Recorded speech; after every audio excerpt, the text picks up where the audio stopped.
In this lecture, let us discuss about question answering systems, which is one of the important applications of NLP. So question answering systems, what is the importance of this? So nowadays we are seeing in web, we can find large amount of data in full text documents, right? So with increase in massive data storage in web, exploration of this information causes retrieval of relevant information a complex task. So question answering systems were developed to resolve the issue. Of course, we have information retrieval systems, but they just obtain required information from web using the specified keywords. And when user provides a query to information retrieval system, it returns set of documents to the user. Again, if documents are provided, now user he need to scan all the documents to find out the answer, right? So usually people are not interested to look at the documents. Rather, they just expect relevant answer to the question. Extracting relevant information from huge collection of electronic documents is a tough task which could not satisfy users' needs. So the main aim of this question answering system is to provide exact answer to the user rather than retrieving set of documents, which happens with information retrieval systems or search engine. So question answering system on receiving the query, it returns either the exact answer or small text fragments having the answer. So if you take a query like this, so here the question asked by the user, it can be a direct question like what is the capital of France, or it can be a request for information like, so if it is a request, it will be like this: tell me about Albert Einstein's theory of relativity. So here, when user asks any question, then the system provides, question answering system provides answer for the question.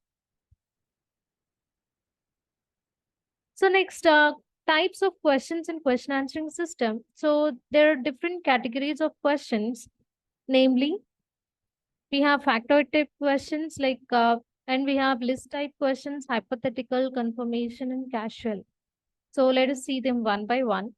First one is factoid type questions. So here, if a question start with either of the things like what, words like what, when, which, who, where, then it comes under factoid type questions. So let us see few examples. So here, where is the Indian Museum located? So we'll give the word where it is located. And then, what kind of nuts are used in chocolate? Right? So when does the plane leave? So factoid type questions, they expect exact answer or a small fragment containing the answer. So all these questions are providing answer in a single line, right? So which teacher do you like the most, or who is your best friend? So all these questions comes under factoid type questions. So these are the fact-based questions and they expect answers in short phrase or sentence. The second one is list type questions. So these questions require list of entities in answer. Say, name a list of students studying in the college. So we'll get students list. So that is an example for list type question. So these questions are considered a series of factoid questions which are asked several times one after the other. So example, list names of all the employees getting salary more than 50,000. So we'll get the list. So that type of questions comes under list type questions. Then hypothetical questions. So these questions they ask for information related to some hypothetical event, and they usually begin with what would happen if. So answers can be generated using knowledge retrieval techniques. They don't have any specific answer and the answers are always subjective to these questions.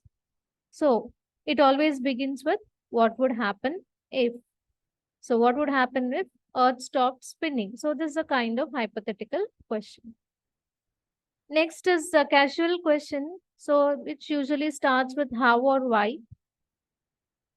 And these questions require explanations about the entity. And the responses are not named entities as noticed in case of factoid type questions. So they need some explanation. So if you take how can I stay healthy? So it needs an explanation which contains more than one line, right? And why are you happy? Again, if you express that in multiple lines, then also it can be taken as an example for casual question. And then confirmation question. So these questions require responses in the form of yes or no. So to generate answer for these questions, systems need world knowledge, common sense reasoning, and inference mechanism. So if I take examples like this, are there any nuclear power plants in Michigan? So we'll say only yes or no. And is a sea snake the most venomous snake? Again, here also, whether if it is yes, then yes, otherwise it is no.